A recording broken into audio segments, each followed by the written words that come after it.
Jonali construction private limited এই সংস্থাটোৱে advantage অসমৰ সময়ত গুৱাহাটীত মেৰিয়টৰ দুখন হোটেল প্ৰতিষ্ঠা কৰাৰ বাবে বুজাবুজিৰ চুক্তি কৰিছিল। চৰকাৰৰ লগত বিভিন্ন পৰ্যায়ত আলোচনাৰ পিছত এই দুইখন হোটেলৰ নিৰ্মাণৰ চূড়ান্ত পৰ্যায় পাইগৈ আৰু তাৰে লগত সংগতি ৰাখি আজি দুইখন হোটেলৰ নিৰ্মাণৰ কাম আনুষ্ঠানিকভাৱে আৰম্ভ কৰা হয়। এডভান্টেজ অসমৰ সময়ত স্বাক্ষৰ কৰা প্ৰায়বোৰ ইনভেষ্টমেণ্ট প্ৰপ'জেলে লাহে লাহে বাস্তৱত ৰূপায়িত হোৱাৰ আৰম্ভ কৰিছে আৰু বিশেষকৈ এই দুইখন হোটেল গুৱাহাটী বিমানবন্দৰৰ নিচেই কাষৰত হোৱা বাবে ই পৰ্যটক আৰু বিমান যাত্ৰীসকলৰ বাবেও সুবিধা হ'ব আৰু এক বহুত ডাঙৰ প্ৰায় ৭৬ বিঘা মাটিত এই হোটেলখন হ'ব। স্বাভাৱিকভাৱে ই পৰ্যটকৰ বাবে দেশ বিদেশৰ পৰ্যটকৰ বাবেও এটা আকৰ্ষণৰ কেন্দ্ৰবিন্দু হ'ব। আজিকালি ডেষ্টিনেশ্যন ৱেডিং আদি হয় আৰু মই ভাবোঁ যে এই হোটেলখন কম সময়ৰ ভিতৰতে জনপ্ৰিয় হৈ উঠিব।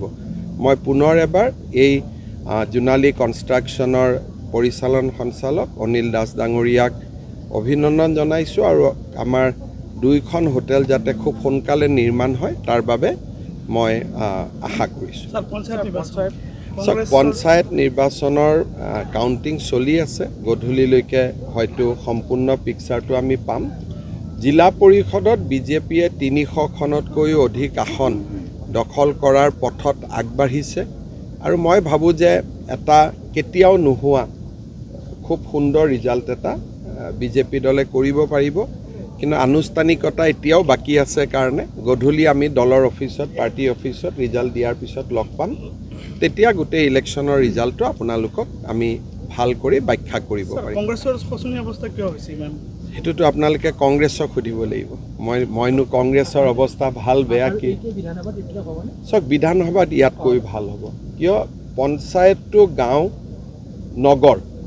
নগৰত বিজেপি পৰম্পৰাগতভাৱে শক্তিশালী। গতিকে গাঁৱৰ ৰিজাল্টৰ লগত যেতিয়া নগৰৰ ৰিজাল্টটো যোগ হৈ যাব তেতিয়া এই ৰিজাল্টটো আৰু ভাল হ'ব। ছাপ'জ মই এটা সৰু উদাহৰণে দিছোঁ যে ধৰক যোৰহাটত এইটো হ'ল গাঁৱৰ ফলাফল। যোৰহাট টাউনখন যেতিয়া ইয়াত লগ লাগি যাব তেতিয়া এই ফলাফলটো আৰু বেছি তীব্ৰবেগী হ'ব। কাৰণ আমি লোকসভা নিৰ্বাচনতো এইটো দেখা যায়। শিলচৰ, গুৱাহাটী, নগাঁও, যোৰহাট, ডিব্ৰুগড় মহানগৰ নগৰসমূহত আমি পৰম্পৰাগতভাৱে যথেষ্ট শক্তিশালী। গাঁৱৰ যি ভোট আমি পাইছোঁ তাৰ লগত টাউনটো যোগ হৈ যাব। গতিকে এই ৰিজাল্টটো আৰু বেছি ভাল হ'ব বিধানসভালৈকে। চাওক, বিষয়টোৰ সম্পৰ্কত যোৱাকালিও মই কৈছোঁ আৰু খুব বেছিকৈ কৈ থাকিলে ব্যক্তিগত কাজিয়া যেন হৈ যায়। গতিকে আমি 10 ছেপ্টেম্বৰৰ আগত মই যি কৰিব লাগে জনাম, কিন্তু খুব বেছি ব্যক্তিগত পৰ্যায়লৈকে যোৱাটো উচিত নহয়। নিৰ্বাচন হ'ল, যিটো মই অসমৰ ৰাইজক প্ৰতিশ্ৰুতি দিছোঁ যে 10 ছেপ্টেম্বৰৰ ভিতৰত SITয়ে নিজৰ কাম সম্পন্ন কৰিব, এইটো কৰিব। কিন্তু সদায় একেটা বিষয়ৰ ওপৰতে প্ৰতিক্ৰিয়া দি থকাটো ভালো নহয়, প্ৰয়োজনো নাই। মই ভাবোঁ যে আজি আমাৰ অসমত বিজেপিৰ যিটো পটেঞ্চিয়েল 104টা ছিটৰ, কিন্তু আমিও ক'ৰবাত কেণ্ডিডেট দিয়া ভুল কৰিম, ক'ৰবাত AGPয়েও কেণ্ডিডেট দিয়া ভুল কৰিব। গতিকে পটেঞ্চিয়েল আৰু ৰিয়েলিটিৰ মাজত এটা গেপ থাকে। কাৰণ 100% সিদ্ধান্তটো সকলোৰে শুদ্ধ হ'ব নোৱাৰে। যদি 100% আমাৰ সিদ্ধান্তবোৰ শুদ্ধ হয় 104লৈকে আমি যাব পাৰোঁ পটেঞ্চিয়েল। কিন্তু বাস্তৱত 100% মানুহেতো 100% শুদ্ধ কৰিব নোৱাৰে, ভগৱানেহে পাৰে। সেইকাৰণে মই ভাবোঁ যে 95ৰ আশে-পাশে বিধানসভাত থকাৰ সম্পূৰ্ণ সম্ভাৱনা আছে। কিন্তু তাৰ মাজত ৰাইজে যদি নহয় আপোনাক 95খন নিদিওঁ 70খন দিম, ৰাইজে যি দিয়ে সেয়ে ভাল। গতিকে ৰাইজৰ ওপৰততো আৰু আমি নহয় বোলে ৰাইজে যদি কয় নহয় ইমানো নিদিওঁ 65খনহে দিম, ঠিক আছে।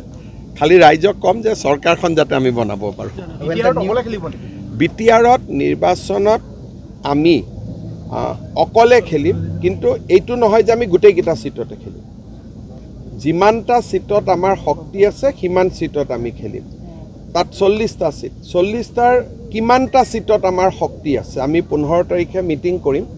আমি সিদ্ধান্ত ল'ম। আমি ধৰি ল'লোঁ যে আমাৰ শক্তি 20টাত আছে তেতিয়া আমি 20টাত খেলিম বাকি 20টাত আমি আন বিশেষকৈ আমাৰ এনডিএৰ সমৰ্থনত আছে প্ৰমোদ বড়ো ডাঙৰীয়াৰ দল আছে আমি নৈতিক সমৰ্থন দি দিম য'ত আমি কন্টেষ্ট নকৰোঁ কিন্তু প্ৰথম আমি চাব খুজিছোঁ যে আমি আমাৰ সংগঠনৰ বলত আমি কিমান কন্টেষ্ট কৰিব পাৰিম কাৰণ মিত্ৰতাটো নাথাকিব মিত্ৰতাটো এনেকেই থাকে আমাৰ যোৱাবাৰো তেনেকৈ মিত্ৰতা হৈছে এতিয়াও এজিপিৰ লগত 2-4টা সিটত আমি বন্ধুত্বপূৰ্ণ আমি তেনেকৈ ইলেকশ্যন খেলোঁ আমাৰ ইলেকশ্যনৰ এইবাৰৰ কোনো নতুন কথা নহয় প্ৰত্যেকবাৰে বিজেপি বেলেগে বেলেগে খেলে ইলেকশ্যনৰ পিছত একেলগে হয় এইটোৱে নিয়ম যোৱাবাৰো আমি তেনেকৈ খেলিছোঁ আপুনি বিচৰা বাতৰি পাব কেৱল নিউজ 18 এপত নিউজ 18 এপ ডাউনলোড কৰিবলৈ স্ক্যান কৰক এই QR কোড গুগল প্লে ষ্টৰতো পাব এই নিউজ 18 এপ